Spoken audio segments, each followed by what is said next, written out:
মুজাদ্দিদে আল-ফিসানি রহমাতুল্লাহ আলাইহি বাদশাহ আকবর ওনাকে জেলখানার মধ্যে আবদ্ধ করলো, জেলখানার ভিতরে ঢুকায় দিল। বাদশাহ আকবর আইন জারি করেছিল দ্বীন এলাহি, এই দ্বীন এলাহির বিরোধিতা করেছিলেন মুজাদ্দিদ আল-ফিসানি রহমাতুল্লাহ আলাইহি। এরপরে ওনাকে জেলে আবদ্ধ করলো, কারাগারে নিক্ষেপ করলো। বাদশাহ আকবর মন্ত্রী পরিষদ নিয়া জেলখানার বাহির থেকে দৃশ্য দেখবি। কি দৃশ্য? দৃশ্য হলো একটা বাঘ, বিশাল বড় একটা রয়্যাল বেঙ্গল বাঘ। এই বাঘটা ছেড়ে দিল সে জেলখানার ভিতরে। আর বাদশাহ মনে মনে কয়, মৌলবী, বাঘে তোমারে কেমন করে খায়, কেমন করে তোমার হাড্ডি চিবায়, কেমন করে তোমার রক্ত খায়, আমি দেখব। এই বইলা বাদশাহ জেলখানার বাহির থেকে তাকায় থাকলো, কিন্তু বাঘ ভিতরে ঢুকলো। ঠিক বাঘ আস্তে করে আল্লাহর ওয়ালি মুজাদ্দিদ আল-ফিসানি রহমতুল্লাহি আলাইহিকে দেখা মাত্রই লেজ নাড়তে শুরু করলো। লেজ নাড়ায় বুঝাইল গো আল্লাহর ওয়ালি, ওই মূর্খ জাহেল আপনারে চিনে না, কিন্তু আমি বাঘ আপনাকে চিনেছি। আপনার সিনার ভিতরে আমার মালিকের কালাম, আপনার সিনার ভিতরে আমার মালিকের কালাম। আপনার খাতিরে আল্লাহ পাক আমারই টিকায় রাখছে, জগৎ টিকায় রাখছে। আপনার মতো ওলি আল্লাহর খাতিরে আল্লাহ আমার মতো গুনাহগারকে টিকায় রাখছে, আমার মতো হায়ওয়ান আল্লাহ বাঁচায় রাখছে। ওই জাহেল আপনারে চিনে না, কিন্তু আমি আপনাকে চিনেছি। লেজ নাইরা নাইরা যেই বাঘ মানুষ দেখলে পরে কল্পনা করে রক্ত খাওয়ার, যেই বাঘ মানুষ দেখলে পরে রক্ত দেখে কলিজা খাওয়ার, ওই বাঘ আল্লাহর ওলির কাছে গিয়া মুখটা বের করে জিহ্বা বের করে রাখলো। আর মুজাদ্দিদ আল-ফিসানি নিজের পা ওই বাঘের সামনে এমন ভাবে তুলে ধরলেন, বাঘ তার জিহ্বা দিয়া আল্লাহর ওলির পায়ের তালার বালিগুলি চাটতেছে। मैं तालिब मौला हूँ मेरे इश्क़ निराला, मैं तालिब मौला हूँ मेरे इश्क़ निराला, है जुमला जहाँ जिनके तजल्ली से उजाला, है जुमला जहाँ जिनकी तजल्ली से उजाला, मैं दरूद जहाँ गैर खुदा यार नदारिम, जुज़ याद खुदा ही चिदिगुर कार नदारिम, जुज़ याद खुदा ही चिदिगुर कार नदारिम। একটু জোরে সুরে কোন আল্লাহু আকবার। এজন্যই আল্লাহ পাক বলে প্রতিদিন জমিন আল্লাহর কাছে আবদার করে, মালিক আর কত আমি গুনাহ দেখব, আর কত আমি গুনাহ দেখব। আলা কুল্লা ইয়াউমিন ওয়াল আরদু ইস্তাজিলু রাব্বাহু আবতালিউ ইবনা আদম ফি কারি। হাদিসে কুদসি আল্লাহর নিজের ভাষা। জমিন প্রতিদিন আল্লাহর কাছে আবদার করে, মালিক অনুমতি দাও জালেমগুলিরে গিলে ফেলি, আর কত আর কত। আল্লাহ বলেন, কেন তোর এত রাগ, আমার বান্দা বান্দির উপরে তোর এত গুসা কেন? কইলি আন্নাহুম ইয়ারযুকু বিরিজকিকা ওয়া ইয়াসিকা, এরা তোমার দেওয়া রিজিক খায় অথচ তোমার নাফরমানি করে। ওয়া ইয়াতাকাল্লামু বিলিসানিকা ওয়া ইয়াসিকা, এরা তোমার দেওয়া জবান দিয়ে তোমার নাফরমানি করে। এরা তোমার দেওয়া হাত, তোমার দেওয়া হাত দিয়া তোমার নাফরমানি করে। আসবিরু ইলা মাতা আসবিরু, আমি জমিন আর কত কাল ধৈর্য ধরব, আর কত আমি গুনাহগারের গুনাহ দেখব, আর কত আমি জালেমের জুলুম দেখব। ও মালিক অনুমতি দাও, অনুমতি দাও, সবগুলি জালেমরে আমি গিলে ফেলি। তুরস্কের জমিন, তুরস্কের জমিন, সিরিয়ার জমিন, কিছুদিন আগে জমিন 5 তলা 10 তলা বিল্ডিং গিলে ফেলছে, 50,000 মানুষকে গিলে ফেললো।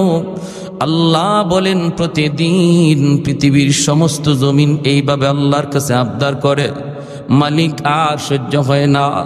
ওয়াল বাহরা ইয়াস্তাজিলু রাব্বাহু, আল্লাহ বলেন সাগর মহাসাগরগুলো এইভাবে প্রতিদিন প্রতিনিয়ত আল্লাহর কাছে আবদার করে, মালিক আমি বঙ্গোপসাগর, এই সাগরের পারে আইসা কত নাফরমানি চলে, আমি সাগর আর কত দেখব কত দেখব, আমি সাগরের সামনে আর সাগরের পারে আইসা জালেম গুলি যেই জুলুম করে যেই নাফরমানি করে আর কত দেখব মালিক, সহ্য হয় না, অনুমতি দাও অনুমতি দাও, আমি সাগরের পানি দিয়া নাপাক জমিন আমি পাক বানায়া দেই।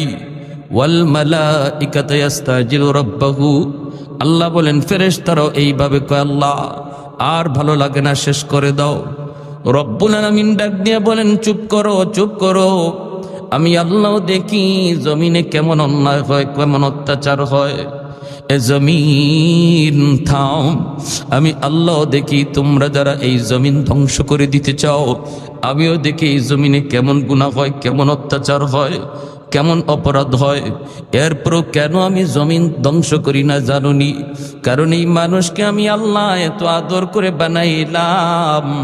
আসমান আল্লাহ বানাইছেন কুন ফায়াকুন বইলা, জমিন আল্লাহ বানাইছেন কুন ফায়াকুন বইলা, ফেরেশতাও আল্লাহ বানাইলেন কুন ফায়াকুন বইলা, কিন্তু আমারে আপনারে আল্লাহ পাক কুন ফায়াকুন বইলা বানায় নাই। খালাকতু বিয়াদাইয়া, আল্লাহ বলে আমি আমার নিজের হাত দিয়া বান্দা বান্দিরে বানাইছি। কারণ এই চেহারার মধ্যে এত দামি কপাল, এই কপাল দিয়া বান্দা আবার কুদরতি কদমে সাজদা দেয়। এই কপালটার এত দাম এত দাম এত দাম, এই কপাল ফেরেশতাদের হাতে বানাইলে হয় না, এই কপাল কুন ফায়াকুন বইলে হয় না, এই কপাল আমি আল্লাহ নিজের হাতে বানাইলাম। لولا مشائخ ركع والشباب خشع والأطفال ردع والأنعام ردع لجعلت السماء حديدا والأرض خفصفا والتراب رمادا وما أنزلت من السماء قطرا وما أنبت من الأرض نباتا بل أنزلت عليكم العذاب صبا صبا صبا। আল্লাহ বলে এখনো জমিনে 4 শ্রেণী আছে, এই 4 শ্রেণী যতদিন থাকবে আমি আল্লাহ জমিন টিকায় রাখবো। 1 নাম্বার হলো এই জমিনের ভিতরে এমনও কিছু আমার বান্দা বান্দি রয়েছে, চুল দাড়ি সাদা হয়ে গেছে, কোমরে তার ব্যথা, হাঁটুতে তার ব্যথা, আমি আল্লাহরে রুকু করতে সেজদা করতে তার কষ্ট হয়, এরপর আমার বান্দা কষ্ট করে করি টুকটুক টুকটুক করে মসজিদে হাজির হয়ে যায়, ওজুর পানি লাগাইতে তার কষ্ট হয়, গায়ে তার আগের মতো শক্তি নাই, আগের মতো কোমরে জোর নাই, এরপরও কষ্ট হলো আমাকে আমার কদমে সেজদা দেয়। আমার ওই বৃদ্ধ বান্দা বান্দিগুলি যখন কষ্ট কইরা হজম কইরা আমাকে সেজদা দেয়, ওদের সেজদার দিকে তাকাইলে জমিনের প্রতি আমার মায়া লেগে যায়। 2 নম্বরে আল্লাহ বলেন ওয়াশাবাবু খুশা, এখনো জমিনের ভিতরে এমন কিছু যুবক রয়েছে যেই যুবক যৌবনের পাগলামি করে না, যৌবনে সে গুনার দিকে যায় না, যৌবনে বাপ মার সাথে বেয়াদবি করে না, যৌবনে সে না বন্ধুদের সাথে জিনা বেবিচারে যায় না, চুরি ডাকাতি করে না, অথচ তার যৌবনের চাহিদা ছিল গুনাহ করা, যৌবনের চাহিদা ছিল গানের আয়োজন করা, যৌবনের চাহিদা হলো ডাব চুরি করা, যৌবনের চাহিদা হলো বেয়াদবি করা। এরপরও যেই যুবক যৌবনের চাহিদা অনুযায়ী গুনাহ করে না, বরং পাগলা গুড়ার লাগাম টান দেয়া ধরে, চাইলেই সে যেই দিকে ইচ্ছে দিকে দৌড় দেয় না, একটু চিন্তা করে দৌড় দেয়। যৌবনে তার মাথায় টুপি দেখা যায়, যৌবনে তার মুখে দাড়ি পাওয়া যায়, যৌবনে তার মসজিদে পাওয়া যায়, যৌবনে তার রোজা রাখতে দেখা যায়, যৌবনে বাপমার সেবা করতে পাওয়া যায়। ওই যুবক গুনাহ করার সুযোগ ছিল, এরপর করে না, আমি আল্লাহর ভয়ে তার কলিজার দিকে যখন আমি আল্লাহ তাকাই, জমিনের প্রতি আমার মায়া লেগে যায়। তিন নম্বরে আল্লাহ বলেন ওয়াল আনআমুরুত্তা, ওয়াল আনআমুরুত্তা, এখনো জমিনের মধ্যে কিছু জীব জানোয়ার রয়েছে, এই জীব জানোয়ারের উপরে কোনো শরীয়তের বিধিবিধান নাই, এদের উপরে হালাল হারাম নাই, গরু ছাগলের উপরে নামাজ নাই, রোজা নাই।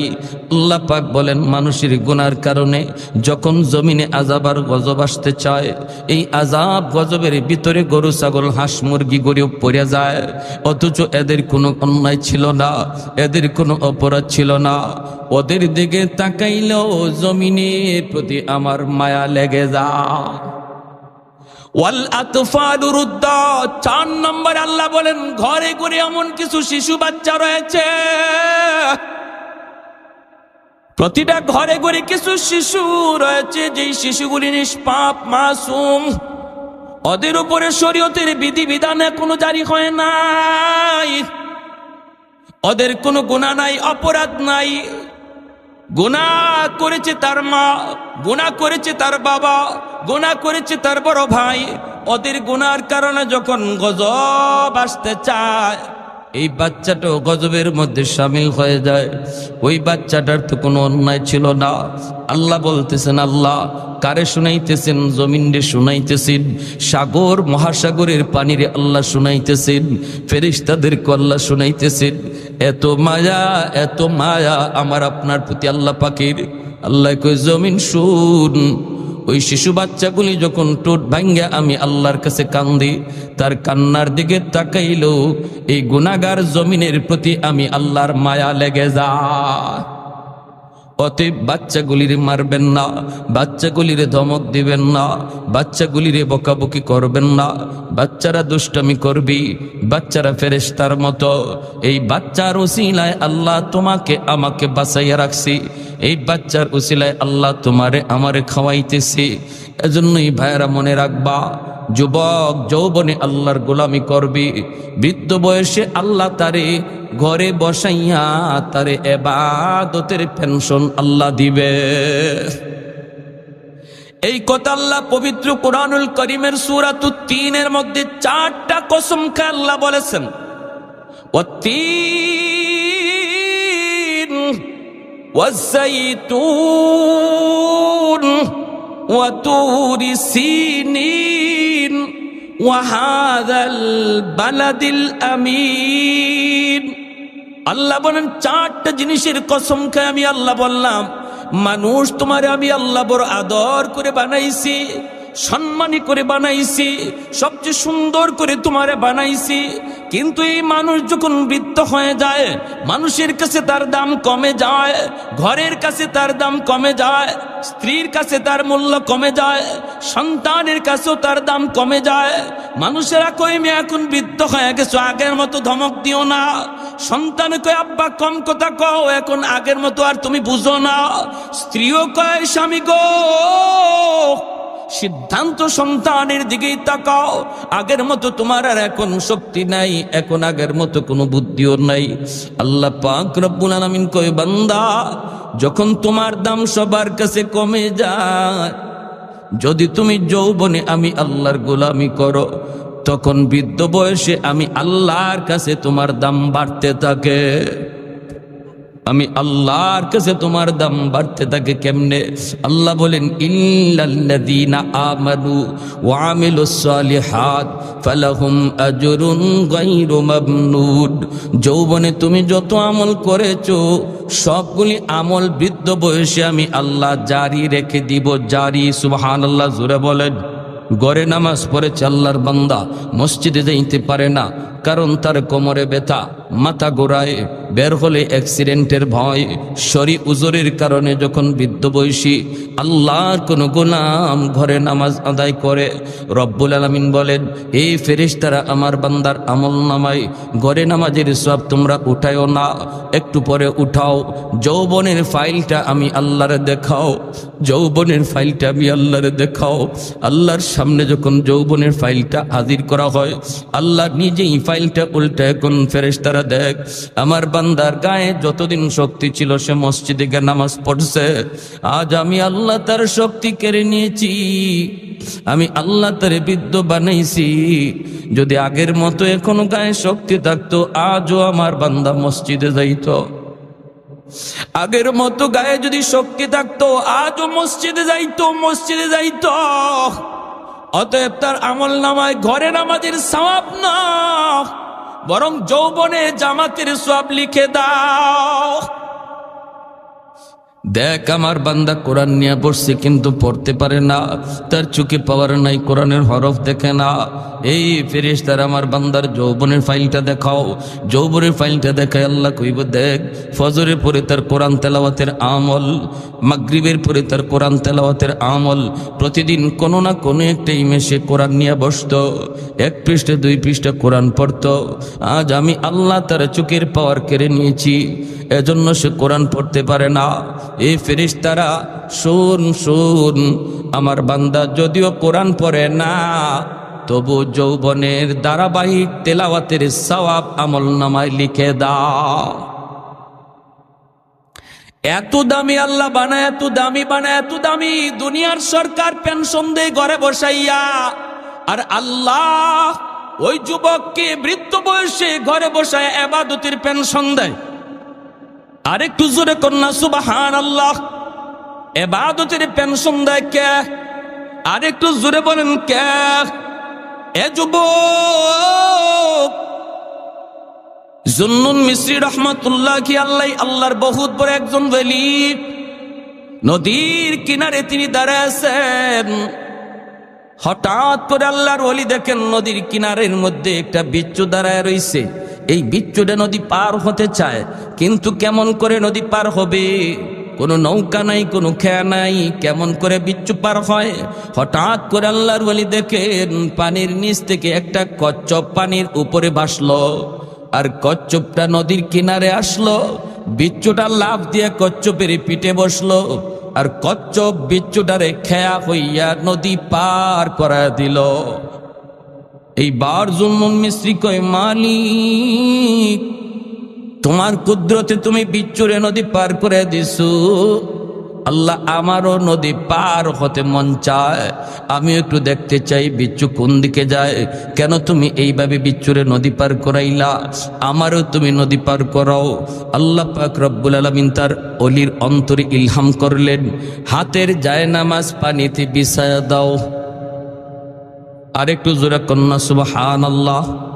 আমাদের সিলেটের শাহজালাল মজরুদ ইয়ামনি রহমতুল্লাহি আলাইহি গৌর গোবিন্দের সাথে যুদ্ধ করার জন্য ইয়ামেন থেকে সিলেটে এসেছিলেন। সুরমা নদী পারি হয়েছেন নৌকায় না জায়নামাজে বৈশা। আরেকটু জোরে, নৌকায় না জায়নামাজে বৈশা। আল্লাহ পারেনি না পারে না, এই ক্ষমতা আল্লাহর আসেনি না নাই? আরেকটু জোরে বলেন, আসেনি না নাই? মানুষ যা পারে না পারে কে? মানুষ যা দেখে না দেখে কে? মানুষ যা শুনে না শুনেন কে? আল্লাহ পাক কই, ওয়ালি হাতের জায়নামাজ পানিতে বিছায় দাও। জুন্নুন মিসরি পানিতে জায়নামাজ বিছায় দিলেন। আল্লাহর ওলি জায়নামাজে বৈশা নদী পার হয়ে গেলেন। এরপরে তিনি বিচ্ছুর পিছনে পিছনে যাইতেছেন। বিচ্ছুটা কোন দিকে যায় দেখতে একটু মন চায়। যাইতেছেন, হঠাৎ করে তিনি তাকায় দেখেন হাওরের মাঝখানে একটা গাছ, গাছের দিকে এই বিচ্ছুটা রওনা দিছে। তিনিও তো পিছনে পিছনে দ্রুত বেগে বিচ্ছুটা দৌড়াইতেছে, তিনিও পিছনে পিছনে। হঠাৎ করে নজর পড়লো গাছের নিচে একটা যুবক মনের আনন্দে ঘুমাইতেছে। এ যুবক, তোমাকে বলতেছি যুবক, এ যুবক দিলটা নরম করে কথাগুলি শোনো। তোমার মতো কত যুবক যৌবনে কবরে চলে গেছে, একটু চিন্তা করে দেখো। ডান দিকে তাকাইলে দেখবা তোমার খেলার সাথী কবরে শুয়ে রইছে, বাম দিকে তাকাইলে দেখবা তোমার লেখাপড়ার সাথী কবরে শুয়ে রইছে। তুমি মনে করতেছো আমি নামাজ ধরব, আল্লাহকে মানব, আল্লাহর বিধান মতো চলবো আর একটু সময় পরে। কিন্তু বহু যুবকের আর এই সময় হায়াতে মিলে না। আসেনি না নাই? জোরে কর। ঘুমাইছে তো জীবনের শেষ ঘুম, বাপ মার কাছ থেকে বিদায় নিয়েছে তো জীবনের শেষ বিদায় হয়ে গেছে, আর বাপ মার কাছে ফিরে নাই। কত বাবা সন্তানের কাছ থেকে বিদায় নিয়ে বের হয়েছে, আর সন্তানের কাছে ফিরে আসে নাই। এর যুবক, এই যুবক মনের আনন্দে গাছের নিচে ঘুমাইতেছে, আর যুবকের মাথার পাশে একটা বিষাক্ত সাপ ফনা ধরে আছে, যে কোনো মুহূর্তে যুবককে দংশন করবে। ওই অবস্থায় বিচ্ছুটা দাইয়া দেরি করল না, লাফ দিয়া বিচ্ছুটা সাপের মাথায় বসলো। বৈশা এমন ভাবে সাপরে কামড় দিল, মুহূর্তের ভিতরে সাপটা বিচ্ছুর কামড়ে মারা গেল। এইবার আল্লাহর ওলি জুন্নুন মিসরি যুবককে ঘুম থেকে ডাকাইলেন, রে যুবক, একটু উঠো, মাথার পাশে কি ঘটে গেল দেখো। যুবক মাথার পাশে দৃশ্য দেখো অবাক। আল্লাহর ওলি বলেন, জীবনে কি নেক আমল করেছো একটু কও, জীবনে কি নেক আমল করেছো একটু বলো, যে নেক আমলের কারণে আল্লাহ তোমার নাম যৌবনেই অলির খাতায় আল্লাহ উঠায় দিছে। এজন্য আল্লাহর যত অলি হইছেন সবাই অলি হইছেন যৌবন কালে। যৌবন কালটা হলো আল্লাহর অলি হওয়ার বয়স।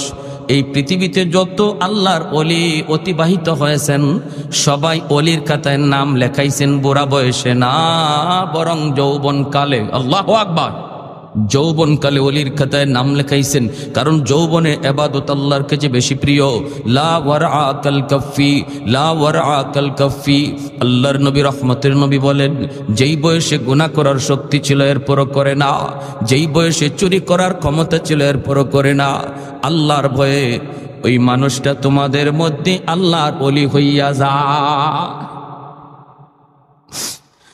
এ যুবক, এমন কি নেক আমল করেছো একটু বলো।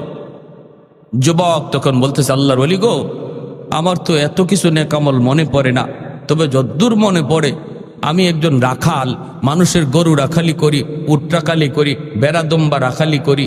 যেখানেই আমি থাকি, হাওরে থাকি আর জঙ্গলে থাকি, যখনই আজান শুনি সাথে সাথে নামাজে দাঁড়ায় যায়। দুনিয়ার কোনো কাজ আমাকে নামাজ থেকে গাফেল করতে পারে না। কাজ পরে নামাজ, আরো জোরে বলেন, কাজ পরে নামাজ। দোকানদারি আগে না পরে, দোকানদারি আগে না পরে, নামাজ পড়ে না আগে। এই যুবক কই, আমি যেখানেই থাকি সেখানেই নামাজে দাঁড়ায় যাই। আল্লাহ পাক এই উম্মতের জন্যই গোটা জগৎটারে মসজিদ বানায় দিছেন।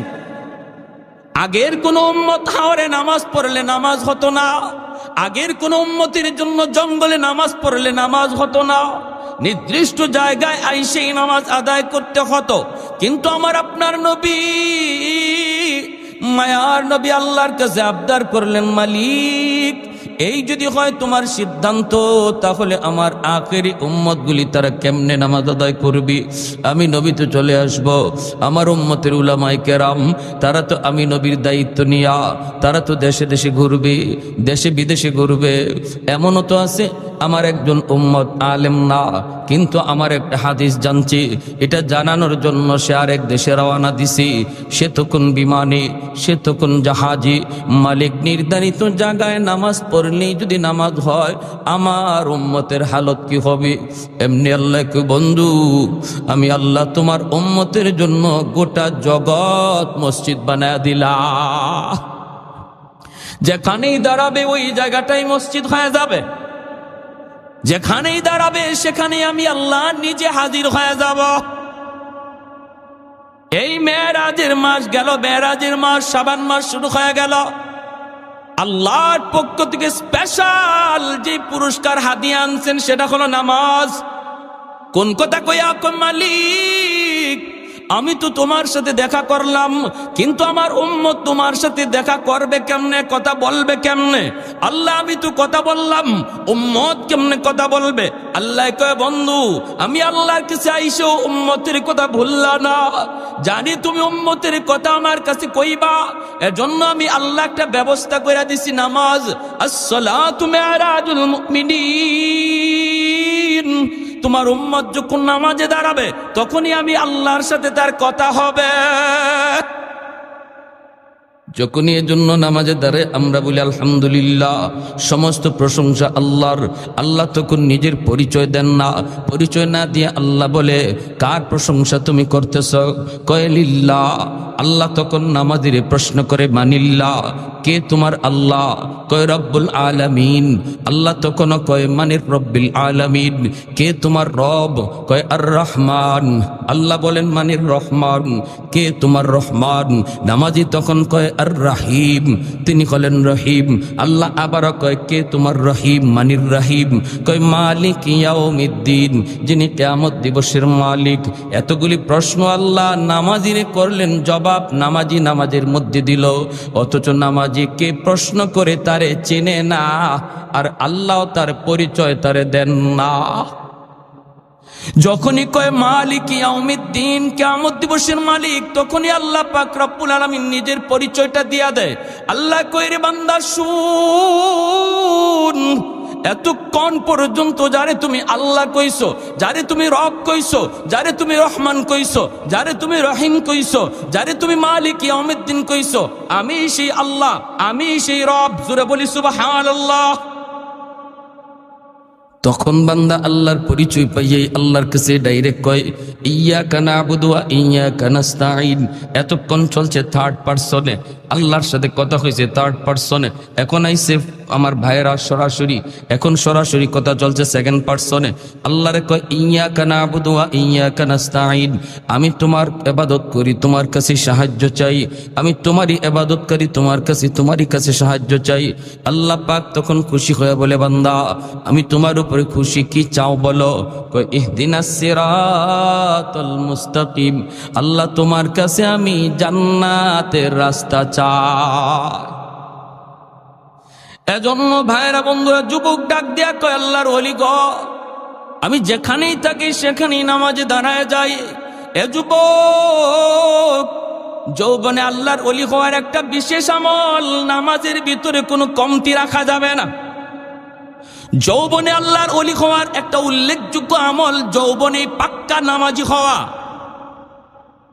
এরপরে যুবক বলতেছে, আমি যখন ঘর থেকে বের হলাম, আল্লাহর কাছে ডাক দিয়ে বলি, মালিক আমি তো বের হইতেছি, তোমার নামে বের হলাম। এজন্য আমরাও যখন কোথাও ঘর থেকে বের হব, দোকানে যাই, হাওরে যাই, বাজারে যাই, শহরে যাই, বলবো বিসমিল্লাহি তাওয়াক্কালতু আলাল্লাহ, লা হাওলা ওয়ালা কুওয়াতা ইল্লা বিল্লাহিল আলিয়্যিল আযীম। এই দোয়াটা পড়ে যে মানুষ বের হয়, যেই মানুষটা ঘর থেকে বের হয়, সে নিজের আল্লাহর হাওলা করে বের হয়। আল্লাহ বলে, বান্দা তুমি যখন আমার উপরে নিজের হাওলা করো, তখন তোমার নিরাপত্তার জিম্মাদারি আমি আল্লাহর হাতে। গাছের নিচে যখন ঘুমাইতে যাই তখনও কইতেছি, আল্লাহ আমি ক্লান্ত পরিশ্রান্ত, আল্লাহ আমি বড় পরিশ্রান্ত, আমি একটু ঘুমাবো, কিন্তু কোন ভরসায় ঘুমাই?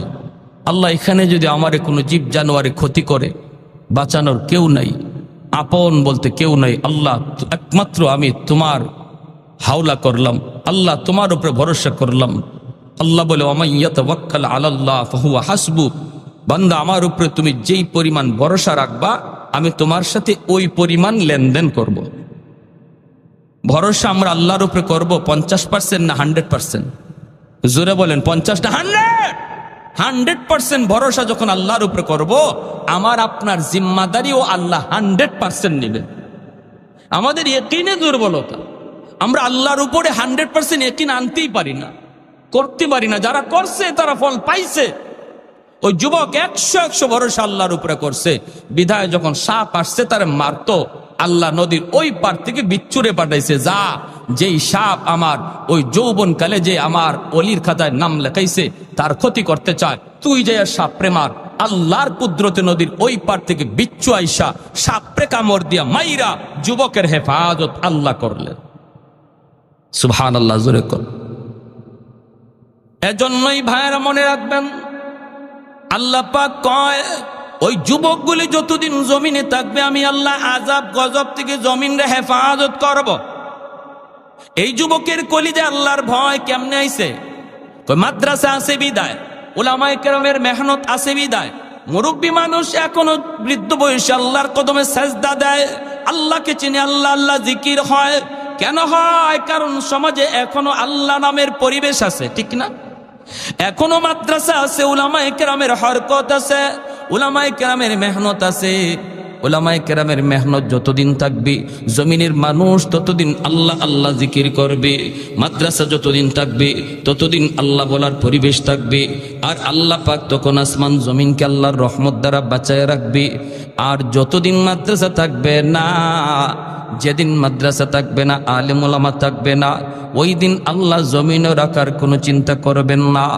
অতএব কেউ যদি মাদ্রাসার ক্ষতি করতে চায়, মনে রাখবা সে মাদ্রাসার ক্ষতি করলো না, বরং নিজের ক্ষতি নিজে করলো। কেউ যদি মাদ্রাসা বন্ধ করে দিতে চায়, সে মাদ্রাসার ক্ষতি করলো না, নিজের জীবন সে নিজে বন্ধ করে দিল। কেউ যদি মাদ্রাসায় হাত উঠায়, সে নিজের পায়ে নিজে কুড়াল মারলো। কেউ যদি কই মাদ্রাসা রাখবো না, আল্লাহ তারে রাখবে না। কারণ মাদ্রাসা না থাকলে আল্লাহ কোনো কিছু রাখবার সিদ্ধান্ত আল্লাহ নিবে না। আমরাও দেখেছি বাংলার জমিনে যেই মাদ্রাসার বিরুদ্ধে কথা বলেছে, উলামায়ে কেরামের বিরুদ্ধে কথা বলেছে, মাদ্রাসার প্রয়োজন নাই, মাদ্রাসার দরকার নাই, মৌলবীদের কোনো প্রয়োজন নাই, একজনও জাগাতে নাই। আওয়াজ দেন ঠিক কিনা? একজনও জাগাতে নাই। কে করছে? হেড অফিস থেকে ফয়সালা। ফ্যান ফরবারও আর জায়গা পায় না, হে টাকলা মাথাত পরে। কি রে কি হলো, ফ্যানেও আমারে ভালো পায় না, আর কোনো মানুষ দেখে না। এজন্য বলতেছি মনোযোগ, লাজালতুস সামাআ হাদিদা ওয়াল আরদা খাফসাফা ওয়াত তুরাবা রামাদা ওয়ামা আনজালতু মিনাস সামাই কাতরা ওয়ামা আম্বাততু মিনাল আরদি নাবাতা বাল আনজালতু আলাইকুমুল আযাবা সাব্বা। আল্লাহ বলেন, যদি জমিনের মধ্যে আমি আল্লাহর নাম না থাকে, যদি কোরআনের হরকত, কোরআনের আওয়াজ বন্ধ হয়ে যায়, মানুষ যদি আমি আল্লাহকে ভুলে যায়, তাহলে কি করব জানো? আসমানকে আমি আল্লাহ লোহা বানায় দিব, জমিনকে আমি আল্লাহ তামা বানায় দিব। ওয়ামা আনজালতু মিনাস সামাই কাতরা, এক ফোঁটা রহমতের বৃষ্টি আমি জমিনে নাজিল করব না। ওয়ামা আম্বাততু মিনাল আরদি নাবাতা, একটা শস্যের দানাও আমি জমিনে উৎপাদন হতে দেব না। বাল আনজালতু আলাইকুমুল আযাবা সাব্বা, আল্লাহ বলেন পরপর পরপর শুধু জমিনে গজব আর গজব নামবে।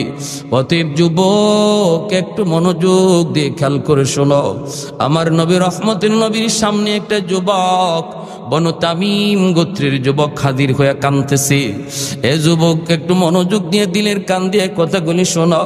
তোমার মতো একজন যুবক আমার মায়ার নবীর সামনে চোখ দিয়া পানি জড়ায় জড়ায় কান্দে আর কয়, নবী গো, আমি বড় অস্থির, আমি বড় পেরেশান।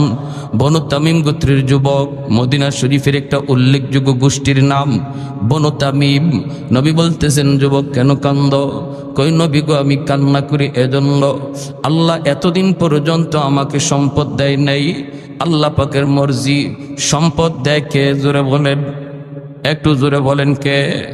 শক্তির বলে সম্পদ কামাই করা যায়, বুদ্ধির বলে কামাই করা যায়। বুদ্ধির বলে যদি কামাই করা যাইত, বুদ্ধিজীবী এক নম্বর ধনী হয়ে যাইত। শক্তির বলে যদি সম্পদ কামাই করা যাইত, কুস্তিগীর বাংলাদেশে এক নম্বর ধনী হয়ে যাইত। যুবক বলে, গো আল্লাহর নবী, আল্লাহ আমাকে এমন সময় সম্পদ দিয়েছে যেই সময়টাতে আমার বাবা দুনিয়ায় নেই, আমার মা দুনিয়াতে নাই। আমি শিশুকালে দেখেছি গো নবী, আমার আম্মা কত কষ্ট করছেন, আমার আব্বা কত কষ্ট করে করে আমাকে লেখাপড়া করাইছেন, কিন্তু আমি সংসারে হাল ধরতে পারি নাই। এক বেলা মা খাইছেন, দুই বেলা উপাস ছিলেন। ঈদের দিনে আমার আম্মা কোন রকম আমার আব্বাকে লইয়া একটা কাপড় কিনা দিছেন, কিন্তু আমি দেখেছি আমার বাবার গায়ে পুরাতন লঙ্গি, আমার মার পরনে চিরা কাপড়। এরপর আমার মার মুখে হাসি, বাবার মুখে হাসি,